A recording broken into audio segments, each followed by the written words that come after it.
What is learning disability? A learning disability is a neurological disorder. In simple terms, a learning disability results from a difference in the way a person's brain is wired. Children with learning disabilities are as smart or smarter than their peers, but they may have difficulty reading, writing, spelling, reasoning, recalling and or organizing information if left to figure things out by themselves or if taught in conventional ways. A learning disability can't be cured or fixed. It is a lifelong issue. With the right support and intervention, however, children with learning disabilities can succeed in school and go on to successful, often distinguished careers later in life. Parents can help children with learning disabilities achieve such success by encouraging their strength, knowing their weaknesses, understanding the educational system, working with professionals, and learning about strategies for dealing with specific difficulties. Not all great minds think alike. Did you know that Albert Einstein couldn't read until he was 9? Walt Disney, General George Patton, and Vice President Nelson Rockefeller had trouble reading all their lives. Whoopi Goldberg and Charles Schwab and many others have learning disabilities which haven't affected their ultimate success. Facts about learning disabilities: 15% of the U.S. population, or 1 in 7 Americans, has some type of learning disability, according to the National Institutes of Health. Difficulty with basic reading and language skills are the most common learning disabilities. As many as 80% of students with learning disabilities have reading problems. Learning disability should not be confused with other disabilities such as autism, intellectual disability, deafness, blindness, and behavioral disorders. None of these conditions are learning disabilities. In addition, they should not be confused with lack of educational opportunities like frequent changes of schools or attendance problems. Also, children who are learning English do not necessarily have a learning disability. Different types of learning disability. Dyslexia, difficulty reading, problems reading, writing, spelling, or speaking. In dyscalculia, difficulty with math, problems doing math problems, understanding time, using money. Dysgraphia, difficulty with writing, problems with handwriting, spelling, organizing ideas. In dyspraxia or sensory integration disorder, difficulty with fine motor skills, problems with hand-eye coordination, balance, and manual dexterity. In dysphasia or aphasia, difficulty with language, problems understanding spoken language, poor reading comprehension. In auditory processing disorder, difficulty hearing differences between sound, problems with reading comprehension language. In visual processing disorder, difficulty interpreting visual information, problems with reading maps, charts, symbols, and pictures. Such attention deficit hyperactivity disorder or ADHD and learning disabilities often occur at the same time, but the two disorders are not the same. Common learning disabilities: dyslexia, a language-based disability in which a person has trouble understanding written words. It may also be referred to as reading disability or reading disorder. In dyscalculia, a mathematical disability in which a person has a difficult time solving arithmetic problems and grasping math concepts.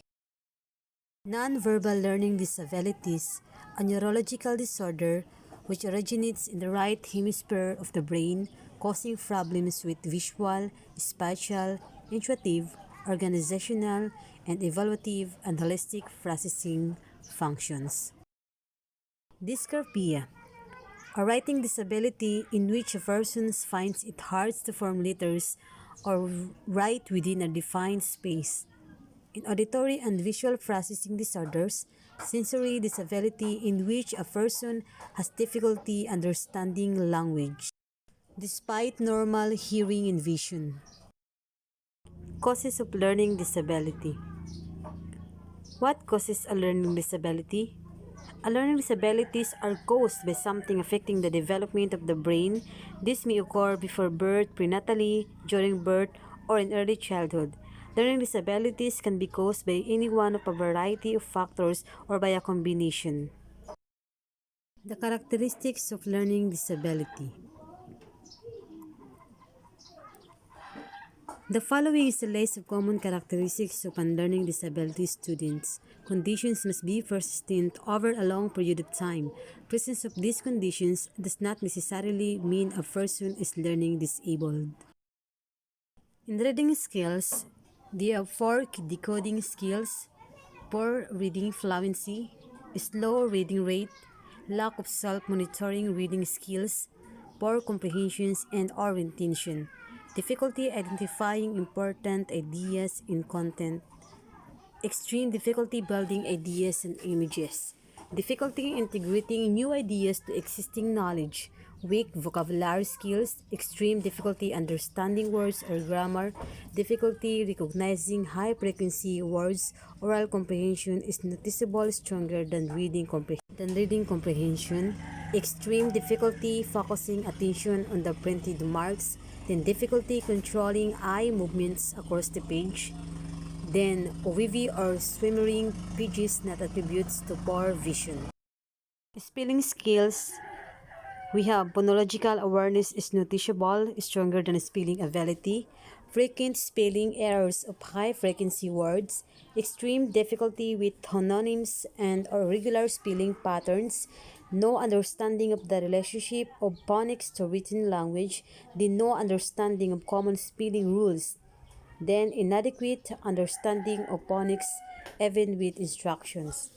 Written expression skills. We have poor reading fluency, unable to compose complete grammatical sentences, difficulty organizing written information, poor handwriting, extremely poor alignment, unable to take notes or copy information from a book or the board. Then oral expressions is noticeable stronger than written expressions. Oral language skills. We have inability to hear small differences between sounds not attributable to a hearing loss, particularly vowel sounds, difficulty articulating thought or ideas orally, difficulty pronouncing words, inability to blend sounds together to form words, then difficulty listening and responding to a series of directions. Then disorganized recall of facts or details. The mathematical skills.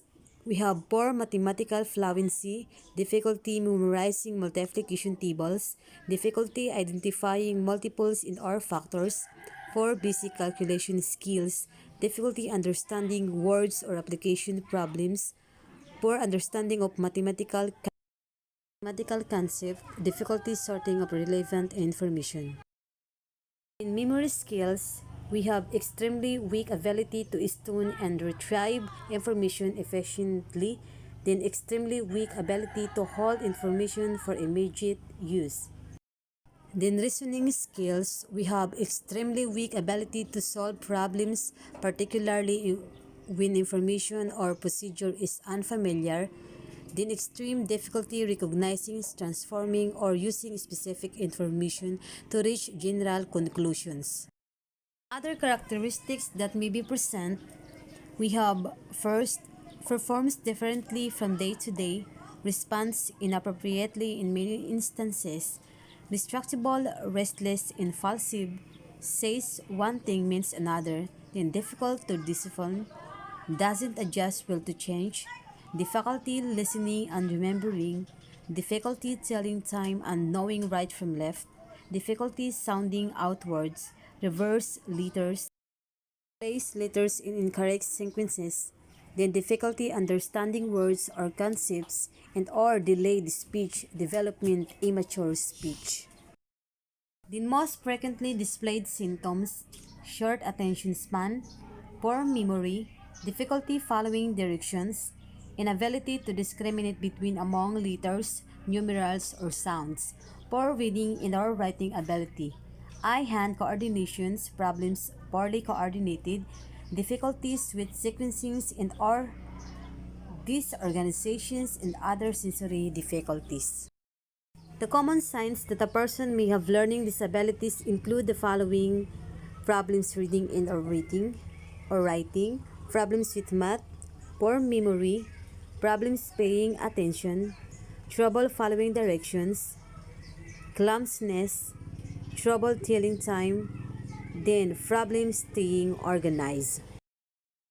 Treatment options. If your child has a learning disorder, your child's doctor or school might recommend extra help.